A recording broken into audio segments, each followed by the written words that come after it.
Devenir célèbre et gagner de l'argent grâce à la musique est le rêve de milliers de jeunes à travers le monde.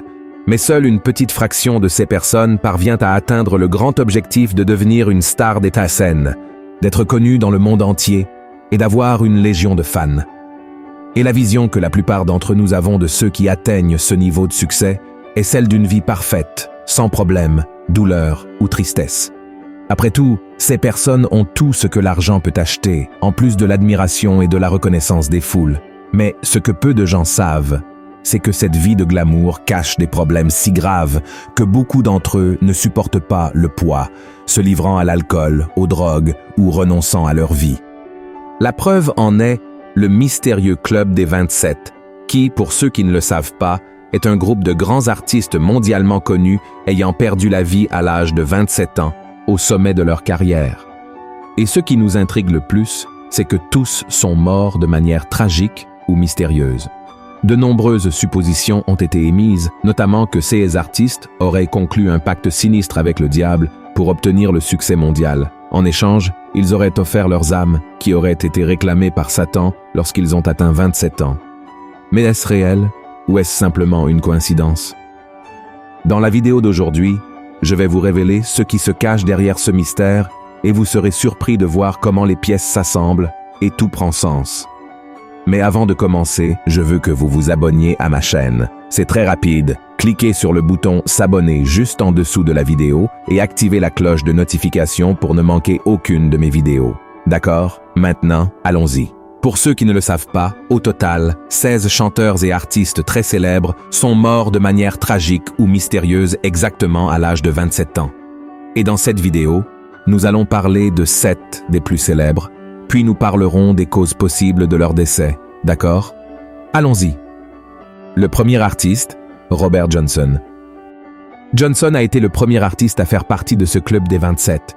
On dit qu'il était un musicien ordinaire qui n'attirait l'attention de personne, jusqu'à ce qu'un jour, sans aucune explication, il émerge avec un talent jamais vu aux États-Unis jusqu'alors. Il est devenu connu comme le roi du Delta Blues et est devenu une référence pour tous ceux qui sont venus après lui jusqu'à nos jours. Ses doigts sur la guitare étaient si rapides que les gens disaient qu'il avait vendu son âme au diable en échange de son talent. Et sa mort en août 1938, juste après avoir eu 27 ans, fut aussi mystérieuse que sa vie.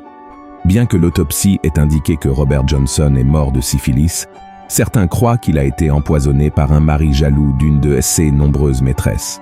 D'autres pensent que le diable est revenu pour réclamer la dette du pacte. Le deuxième artiste, Jim Morrison. Le chanteur du groupe de rock The Doors a toujours été impliqué dans des controverses et était connu pour ses abus d'alcool et de drogue. En 1971, lorsque Jim Morrison avait exactement 27 ans, lui et sa petite amie Pamela Courson étaient à Paris. Le chanteur aurait eu des problèmes respiratoires et a été retrouvé mort dans une baignoire. Comme aucune autopsie n'a été réalisée, on ne sait jamais vraiment quelle a été la cause de sa mort, même si beaucoup croient qu'il s'agissait d'une overdose, car il mélangeait des drogues lourdes et de l'alcool pratiquement tous les jours. Malgré cela, la compagne de Morrison n'a jamais accepté cette hypothèse selon laquelle il serait mort à cause des drogues, donc tout reste un mystère. Le troisième artiste, Jimi Hendrix. Le musicien américain est considéré par de nombreux critiques comme le meilleur guitariste que le monde ait jamais vu. Jimi est décédé à Londres à l'âge de 27 ans et sa mort reste un mystère jusqu'à aujourd'hui. Il a été retrouvé dans un appartement, étouffé dans son propre vomi, qui était principalement composé de vin rouge et d'une forte dose de somnifères. À l'époque, plusieurs hypothèses ont été avancées sur l'affaire, allant du suicide au meurtre, qui aurait été commis par la petite amie du chanteur à l'époque. Et comme la police n'a jamais réussi à rassembler suffisamment de preuves, personne n'a jamais été arrêté pour la mort du guitariste. À quatrième artiste, Janis Joplin. Elle est certainement une autre membre très connue du Club des 27. La chanteuse américaine est devenue célèbre dans le monde entier avec sa musique psychédélique, inspirant de nombreuses autres chanteuses à travers le monde, y compris la brésilienne Rita Lee. Depuis son adolescence, Janis utilisait certains types de drogues et d'alcool, mais en 1968, après avoir été hospitalisée pendant 3 mois en raison d'un avortement malheureux, elle a regretté son geste et est tombée dans une profonde dépression. Cela a amplifié son addiction. En 1970, la chanteuse était attendue en studio pour poursuivre des enregistrements, mais elle n'est pas venue. En raison du retard, son producteur, Paul Rothschild, a demandé à son assistant d'aller la chercher à l'hôtel. En arrivant là-bas, Janis Joplin était morte, avec des marques d'aiguilles sur ses bras. La cause de sa mort a été enregistrée comme une overdose d'héroïne et d'alcool. Le cinquième artiste, Brian Jones, musicien et l'un des fondateurs des Rolling Stones, l'un des plus grands groupes de rock de la planète, Jones a mené sa vie dans le style des grands astres des années 60, basé sur le sexe et les drogues. Mais cette addiction l'a amené à quitter le groupe en 1969, au moment où ses collègues parcourèrent le monde avec le succès de leurs chansons. Et cette même année, le musicien a été retrouvé mort dans la piscine de sa maison, en Angleterre. La cause de sa mort a été enregistrée comme accidentelle après avoir mélangé drogue et alcool, mais certains disent qu'il a été assassiné. Serait-ce une coïncidence qu'il soit mort à l'âge de 27 ans? Le sixième artiste, Kurt Cobain. Chanteur et fondateur du célèbre groupe Nirvana, Kurt fut la voix d'une génération et son passage éclair dans ce monde a suscité de nombreuses interrogations sur le bonheur que l'argent et la célébrité apportent réellement à l'être humain. Le musicien souffrait d'une forte dépression qui l'a poussé à mettre fin à ses jours dans le grenier de sa maison en avril 1994, alors qu'il avait exactement 27 ans. À côté de son corps, il a laissé une lettre expliquant ses sentiments. Dans un passage de la lettre, il dit à ses fans qu'il ne se sentait pas heureux en faisant ses concerts. Il a dit « La vérité est que je ne peux pas vous tromper, aucun d'entre vous. Ce n'est tout simplement pas juste, ni pour vous, ni pour moi.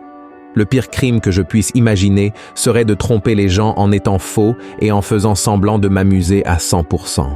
Parfois, j'ai l'impression que je dois pointer avant de monter sur scène. » Et à la fin de la lettre, Kurt Cobain prend congé, reconnaissant ses faiblesses. Il a dit « Merci du fond de mon estomac ardent et nauséeux pour vos lettres et votre préoccupation au cours de ces dernières années. Je suis un bébé erratique et triste. Je n'ai plus la passion. Alors souvenez-vous, il vaut mieux brûler complètement que s'éteindre lentement. Paix, amour, empathie. » Et la septième artiste, Amy Winehouse. L'un des plus grands icônes féminines de notre génération, Amy avait une voix puissante et inimitable, connaissant un succès admirable dans le monde entier. Mais tout, ce talent passait souvent au second plan en raison de sa vie problématique, remplie de crises personnelles et de problèmes de santé.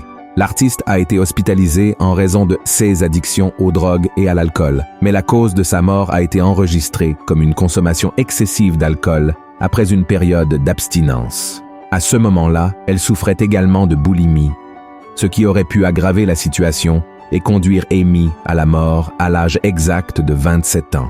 Et la question qui se pose est la suivante. Ces personnes ont-elles vraiment vendu leur âme au diable? Ceux qui ont étudié les causes de décès des artistes du Club des 27 croient qu'ils auraient conclu un certain type de pacte avec Satan en échange de succès et que l'ennemi serait venu réclamer la dette à leurs 27 ans.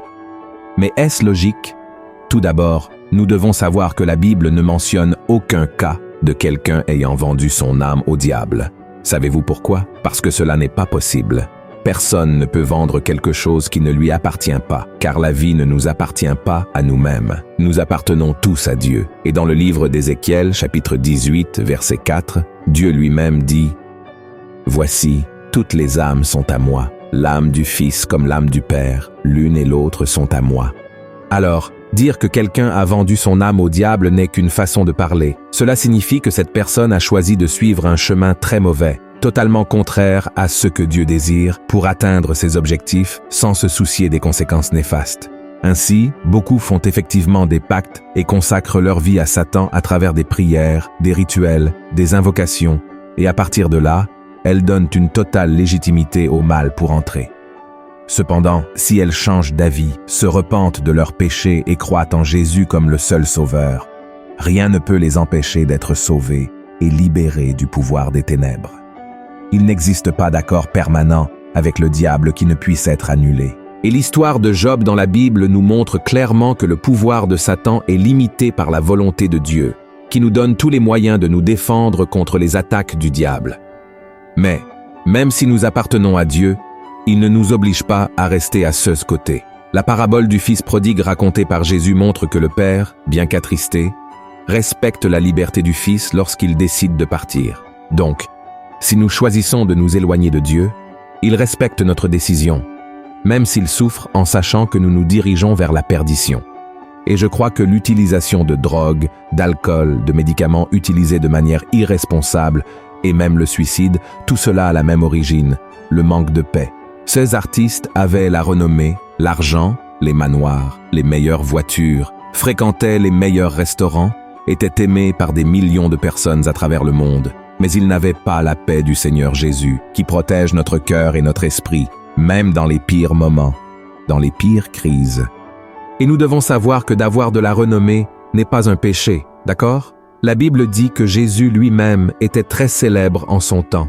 Mais le problème survient lorsque la personne attire la gloire à elle-même sans reconnaître que tout vient de Dieu. Et cela, oui, est un péché. Dieu lui-même a dit « Je ne partage pas ma gloire avec personne ».